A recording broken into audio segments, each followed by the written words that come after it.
ನಮಸ್ತೆ ಗೆಳೆಯರೇ, ಗಾಯತ್ರಿ ಗಾಯಿ ಲಾಕ್ಸ್ಗೆ ಸ್ವಾಗತ. ಇವತ್ತು ಬೆಳಗ್ಗೆನೇ ಹಾಸ್ಪಿಟ್ಲಿಗೆ ಹೋಗೋಣ ಅಂತ ಅಂದ್ಕೊಂಡೆ. ಯಾಕೆ ಅಂದರೆ ನಿನ್ನೆ ರಾತ್ರಿ ತುಂಬಾ ನಿದ್ದೆ ಇರಲಿಲ್ಲ. ಅಲ್ಲಿ ಸಿಕ್ಕಾಪಟ್ಟೆ ನೋವ್ತಾ ಇತ್ತು. ನನಗೆ ಪ್ರೆಗ್ನೆಂಟಲ್ಲಿ ಹಲ್ಲು ನೋವು ಬಂದಿದ್ದು, ತಿರ್ಗಾ ಅದು ಕಮ್ಮಿನೇ ಆಗಿಲ್ಲ. ಅದರಿಂದ 1 ಇಯರ್ ಆಗೋಗಿದೆ. ತಿರ್ಗಾ ಇವತ್ತು ಹೋಗ್ತಾ ಇದ್ದೀನಿ. ಅವ್ರು ತುಂಬ ಸತಿ ಕಾಲ್ ಮಾಡಿ ಕೇಳಿದ್ರು, ಬನ್ನಿ ಹಾಸ್ಪಿಟ್ಲಿಗೆ ಬರ್ತೀರಾ ಅಂತ. ಅದಕ್ಕೆ ನಾವು ಇಲ್ಲ ಊರಲ್ಲಿದ್ದೀವಿ ಅಂತ ಹೇಳಿದ್ವಿ. ಬಟ್ ಈಗಂತೂ ಹಲ್ಲು ನೋವು ತಡೆಯೋಕ್ಕಾಗ್ತಾಯಿಲ್ಲ. ಅದರಿಂದ ಇವತ್ತು ಹೋಗೋಣ ಅಂತ ಅಂದ್ಕೊಂಡು ಬೆಳಗ್ಗೆನೇ ಎದ್ದು ಫ್ರೆಶ್ ಅಪ್ ಆಗಿ ಟಿಫನ್ ಎಲ್ಲ ಮುಗಿಸ್ಕೊಂಡು ಏನೇನು ಬೇಕೋ ಅದೆಲ್ಲ ಎತ್ಕೊಂಡು, ನಾನಂತೂ ಮಗುಗೆ ಎಲ್ಲಿಗಾದರೂ ಹೊರಗಡೆ ಹೋಗಲಿ ಒಂದು ಎಕ್ಸ್ಟ್ರಾ ಬಟ್ಟೆ ಎಲ್ಲ ಎತ್ಕೊಳ್ತೀನಿ. ಯಾಕಂದರೆ ಮಕ್ಕಳು ಹೇಳೋಕ್ಕಾಗಲ್ಲ, ಆಟಾಡ್ತಾರಲ್ಲ, ಗಲೀಜು ಮಾಡ್ಕೊಳ್ತಾರೆ ಅಥವಾ ಏನಾನ ತಿಂದರೆ ಮೇಲೆ ಹಾಕ್ಕೊಳ್ಳೋದು ಆ ಥರ ಎಲ್ಲ ಮಾಡ್ತಾರೆ. ಅವಾಗ ಅದೇ ಬಟ್ಟೆಲೇ ವಾಪಸ್ ಮನೆಗೆ ಕರ್ಕೊಂಡು ಬರೋಕ್ಕಾಗಲ್ಲ, ತುಂಬ ಗಲೀಜಾಗಿ ಕಾಣುತ್ತೆ.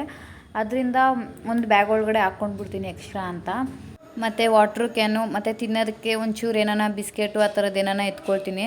ನಾರ್ಮಲ್ ಟೈಮಲ್ಲಿ ಮನೇಲೆಲ್ಲ ಕೊಡೋಲ್ಲ, ಹೊರ್ಗಡೆ ಹೋದಾಗ ಎಮರ್ಜೆನ್ಸಿಗೆ ಬೇಕಾಗತ್ತೆ. ಅದರಿಂದ ಇದನ್ನು ಕೂಡ ತೊಗೊಳ್ತೀನಿ.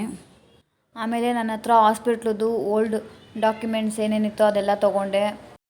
ಎಲ್ಲ ಎತ್ಕೊಂಡು ಹೊರಟೆ.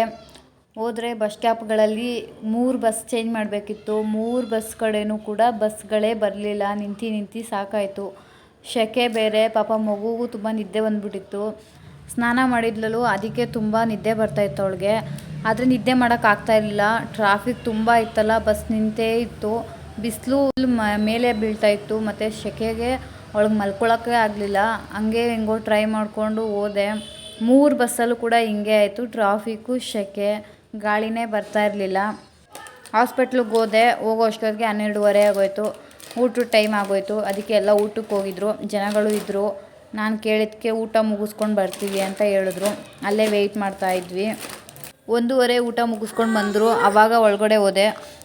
ಇದು ಹಳೆ ಎಕ್ಸ್ರೇ, ಇನ್ನೊಂದು ಹೊಸದು ಮಾಡಿಸ್ಕೊಂಡು ಬನ್ನಿ ಅಂತ ಅಂದರು. ಅಲ್ಲಿ ಹೋದೆ. ಆಮೇಲೆ ಎಕ್ಸ್ರೇ ಮಾಡಿಸ್ಕೊಂಡು ಬಂದೆ. ಇವಾಗಂತೂ ಫುಲ್ ಡಿಜಿಟಲ್ ಆಗೋಗ್ಬಿಟ್ಟಿದೆ. ಎಕ್ಸ್ರೇ ನಮ್ಮ ಕೈಗೆಲ್ಲ ಕೊಡೋದಿಲ್ಲ, ಡೈರೆಕ್ಟ್ ಅವ್ರಿಗೆ ಆನ್ಲೈನ್ ಹೊರ್ಟೋಗ್ಬಿಡತ್ತೆ. ಆಮೇಲೆ ಎಕ್ಸ್ರೇ ಎಲ್ಲ ನೋಡಿಬಿಟ್ಟು ಎಲ್ಲ ಚೆಕ್ ಮಾಡಿ ಡೇಟ್ಗಳನ್ನ ಬರೆದು ಕೊಟ್ಟರು. ನನ್ನ ವಿಡಿಯೋ ಇಷ್ಟ ಆಗಿದ್ರೆ ಲೈಕ್ ಮಾಡಿ, ಶೇರ್ ಮಾಡಿ, ನಿಮ್ಮ ಅನಿಸಿಕೆ ಏನೇ ಇದ್ದರೂ ಕಮೆಂಟ್ ಮೂಲಕ ತಿಳಿಸಿ. ಬೈ ಬಾಯ್.